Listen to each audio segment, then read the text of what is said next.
Argentina mengalami gelombang panas ke-10 sejak November kemarin dan menjadikan musim terpanas. Gelombang panas melanda sejumlah negara di Asia Tenggara, bahkan suhu udara di Thailand melonjak hingga rekor tertingginya.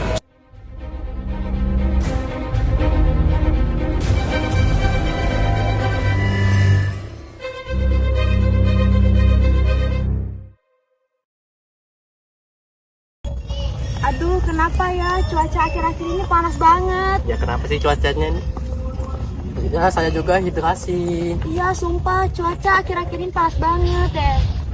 Nah, hal tersebut terjadi karena adanya gelombang panas. Halo sahabat fisika, pada video pembelajaran fisika kali ini kita akan membahas materi yang bertema pemanasan global dengan judul menghadapi gelombang panas yang mendunia di era globalisasi. Sahabat fisika, akhir-akhir ini sedang banyak sekali berita yang tersebar mengenai gelombang panas yang terjadi di beberapa negara. Tetapi sebelum kita membahas lebih dalam lagi mengenai gelombang panas, kita harus mengetahui terlebih dahulu apa sih itu pemanasan global sebagai penyebab utama terjadinya gelombang panas. Pertama, kita akan membahas mengenai pemanasan global. Definisi pemanasan global. Pemanasan global atau global warming adalah istilah yang menggambarkan peristiwa terjadinya kenaikan suhu rata-rata di daratan, lautan, dan atmosfer bumi secara bertahap. Terjadinya pemanasan global disebabkan dari panas matahari masuk melalui atmosfer, diserap oleh bumi dan menghangat di atmosfer. Kemudian, sebagian panas dipantulkan oleh bumi keluar dari atmosfer. Nah, pemanasan global inilah yang menjadi penyebab utama terjadinya gelombang panas. Selanjutnya, mari kita bahas mengenai gelombang panas. Definisi gelombang panas menurut WMO atau World Meteorological Organization, fenomena gelombang panas adalah fenomena kondisi udara panas yang terjadi secara berkepanjangan selama 5 hari atau bahkan lebih, di mana suhu maksimum harian lebih tinggi daripada suhu maksimum rata-rata hingga 5 derajat Celcius atau lebih. Fenomena ini terjadi di wilayah lintang menengah sampai tinggi. Gila, pada beberapa bulan silam, di negara mana saja sih terjadinya gelombang panas? Lalu apa pemicu terjadinya gelombang panas tersebut? Pada beberapa bulan silam, terjadi gelombang panas di wilayah Asia Selatan dan Asia Tenggara, lebih tepatnya di negara India, Bangladesh, Filipina, Thailand, Kamboja, Myanmar, dan Vietnam.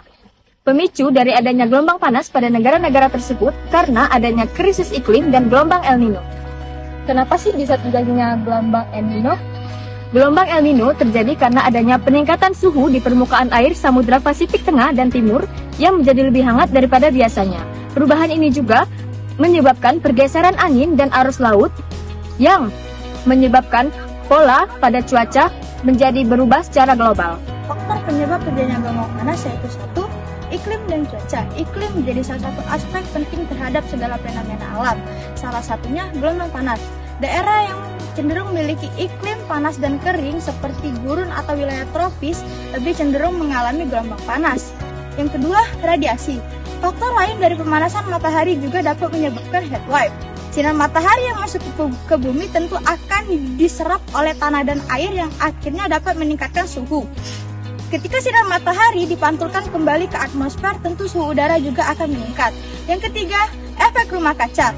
Aktivitas manusia seperti pembakaran bahan bakar fosil atau limbah industri yang menghasilkan berbagai jenis gas, yaitu gas karbon dioksida, gas metana, dan gas oksida nitrogen yang dilepaskan kemudian ditangkap oleh atmosfer sehingga dapat meningkatkan suhu udara.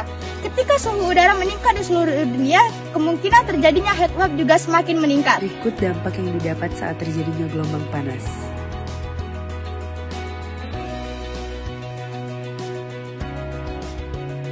Selanjutnya, bagaimana cara kita meminimalisir terjadinya gelombang panas? Menurut Rena Laila Wuri 2004, cara kita untuk meminimalisir terjadinya gelombang panas yaitu kita bisa lebih banyak menanam pohon. Pasalnya, keberadaan pohon merupakan pendingin natural bagi alam di sekitarnya. Sebuah penelitian menyebutkan bahwa pohon dapat mendinginkan suatu wilayah hingga 80%. Selain mengeluarkan oksigen dan menyerap karbon, pohon juga dapat menjadi penutup agar sinar matahari tidak turun langsung. Selanjutnya kita akan membahas cara menghadapi dampak dari gelombang panas. Jika kita harus keluar dari rumah, tetaplah berada di daerah yang teduh, apalagi dari pukul 11 sampai pukul 3 sore. Gunakanlah tabir surya, topi, dan pakaian tipis. Serta hindari kegiatan olahraga atau membuat kegiatan yang membuat kalian semakin kepanasan. Tenangkan diri Anda, makanlah makanan dan minuman yang dingin, serta hindari alkohol, karpet, dan minuman yang panas. Mandilah dengan air yang dingin, membasuh kulit kalian, atau mencuci pakaian dengan air yang dingin.